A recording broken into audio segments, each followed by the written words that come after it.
वान गो की कला व जीवन एक दूसरे से इतना घनिष्ठ संबंध रखते हैं कि दोनों का पृथक अध्ययन नहीं किया जा सकता।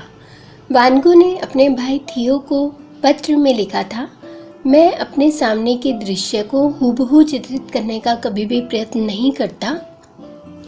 मैं रंगों का प्रयोग पूर्ण स्वेच्छा से करता हूँ, जिससे मैं दृश्य के प्रति मेरी आंतरिक भावनाओं को प्रभावी रूप से अंकित कर सकूं। उनकी कला ऐतिहासिक कला शैलियों, कला संबंधी सिद्धांतों या रचना के नियमों पर आधारित नहीं है। उनके लिए कला एक साधन मात्र थी। संसार में प्रेम व दुख अभिन्न है। वान गो ने मानवता से अपार प्रेम किया व उसकी सेवा करनी चाहिए, किंतु उसके बदले में उनको कष्ट व मानसिक यातनाओं के अलावा कुछ भी नहीं मिला।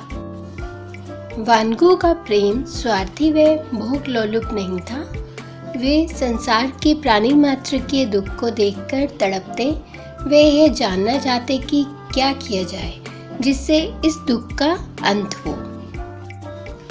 मानव सेवा की उनकी उत्कंठा को समाज ने निर्दयता से ठुकरा दिया था।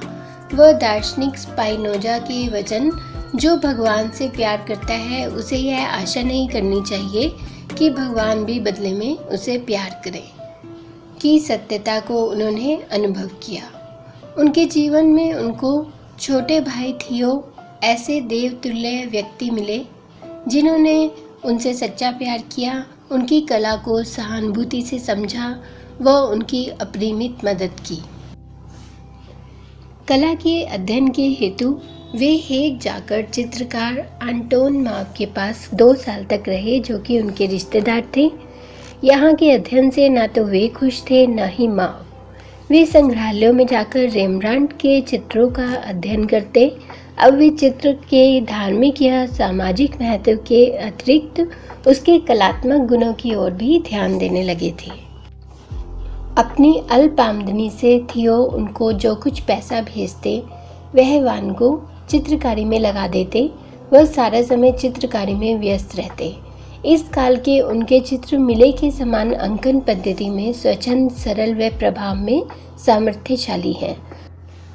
1890 से 1886 तक के चित्रों के विषय पूर्णतः मानवतावादी दृष्टिकोण लिए हुए हैं। खान या खेत के मजदूरों के कष्टमय जीवन, अनाथालयों, गरीब बस्तियों एवं रास्तों के दृश्य चित्रों के मुख्य विषय हैं। वे कोयले या क्रेयॉन से रेखांकन करते व डच चित्रकारों के समान भूरे, काले एवं गहरे रंगों का अधिक प्रयोग करते थे, जिससे चित्र में दुख व निराशा के भाव प्रतीत होते। वान गो ने देखा कि अब पेरिस में अधिक काल तक रहने का कोई मतलब नहीं था। उनके चित्र बिकते नहीं थे। वह थियो पर भार मात्र होकर रहना उनको असहनीय हो गया था। इसके अलावा पेरिस जैसे रंगीले शहर का वातावरण उनकी अभिव्यक्ति के लिए अनुकूल नहीं था। फ्रांस के दक्षिणी भाग प्रोवांस में आर्ल नाम के गांव को वान गो ने कला निर्मिति के लिए अनुकूल देखा व निवास स्थान के रूप में निश्चित किया। यहाँ उनकी प्रतिभा बाह्य बंधनों से मुक्त हो गई। आर्ल में उनकी रंगांकन पद्धति में अनोखा सामर्थ्य आ गया व वे रंगों का विस्तृत में प्रयोग करने लगे, जिससे उनके चित्रांतकृत आकारों में स्पष्टता आ गई। वे चित्र की भावना के पोषक रंगों को व उद्देश्य के अनुसार रंग संगति में परिवर्तन करते। अंकन पद्धति में इस तरह होते ही उनकी कला में प्रभाववाद शुरू हो गया। जिस जमीन व सूर्य के प्यार से बेचैन होकर वे फ्रांस के दक्षिणी भाग में आए थे, जमीन को सूर्य के प्रखर प्रकाश में चित्रित करने का कार्य उन्होंने तन्मयता से शुरू कर दिया। वान गो अपना अस्तित्व भूल गए। वे दिन भर धूप में तपते व लगातार चित्र बनाते। जिस विनाशकारी आत्मसमर्पण वृत्ति से वान गो ने कला निर्मिति की, उसके पीछे मनोवैज्ञानिक तत्व थे व उसके परिणाम स्वरूप वे अंत में पागल हो गए। वान गो ने आर्ल के हरे भरे खेतों, सार्वजनिक बगीचों, वाटिकाओं, पुलों, रास्तों व चौराहों के दृश्यों को चित्रित किया। टोकरी में रखे फलों व पात्र में सजाए फूलों के वस्तुचित्र बनाए। पोस्टमैन रूल व उनके परिवार के सदस्यों, किसानों व आर्ल के परिचित आदमियों के व्यक्ति चित्र बनाए। समीपवर्ती गांव में जाकर सागर तट एवं नावों के चित्र बनाए। जिस मकान में वे रहते थे उसको वह नीचे के जलपान गृह के अंतर्गत दृश्य को भी उन्होंने चित्रित किया था। दिन रात परिश्रम करके उन्होंने सैकड़ों चित्र बनाए। शारीरिक थकान आने पर भी यंत्रवत कार्य करते रहे, जिससे उनके कुछ चित्र अलंकारिक बन गए। रंगों से सुखद इंद्रिय अनुभव प्राप्त करने से पहले उसका जन्म प्रतीक रूप में वान गो के मस्तिष्क में होता। वान गो ने रंगों के प्रतीकात्मक महत्व को जाना व देखा कि प्रत्येक रंग से किसी विशिष्ट भावना का उद्दीपन होता है, जैसे कि नीले रंग से शांति, लाल से क्रोध, पीले से स्नेह वगैरह। वे भावना के अनुकूल रंग संगति का प्रयोग करते। यह एक प्रकार से उनका रंगों का प्रतीकवाद था।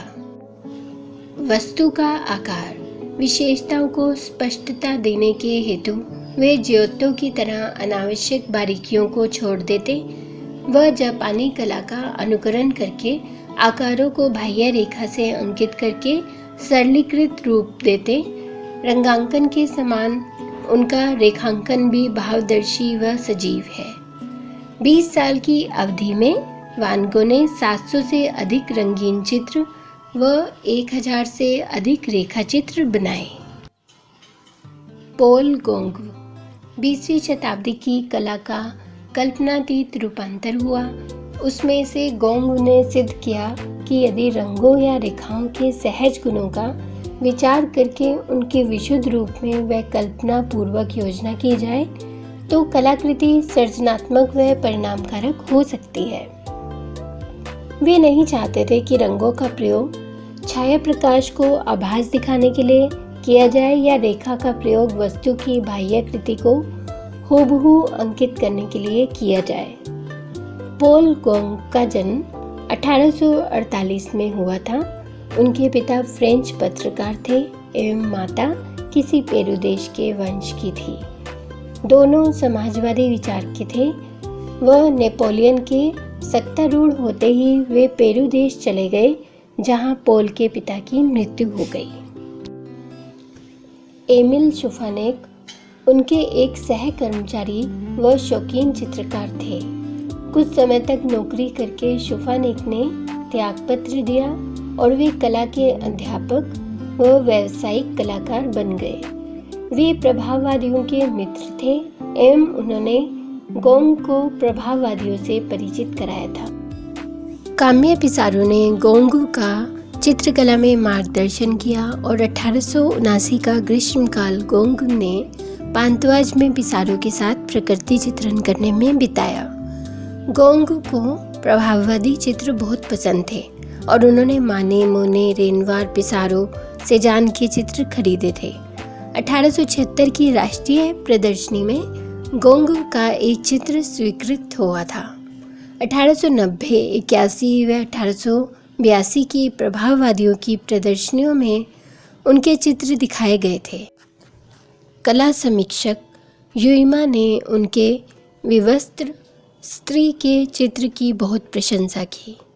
प्रोत्साहित होकर नौकरी का समय छोड़कर गोंग सारा दिन कला कार्य में व्यस्त रहते।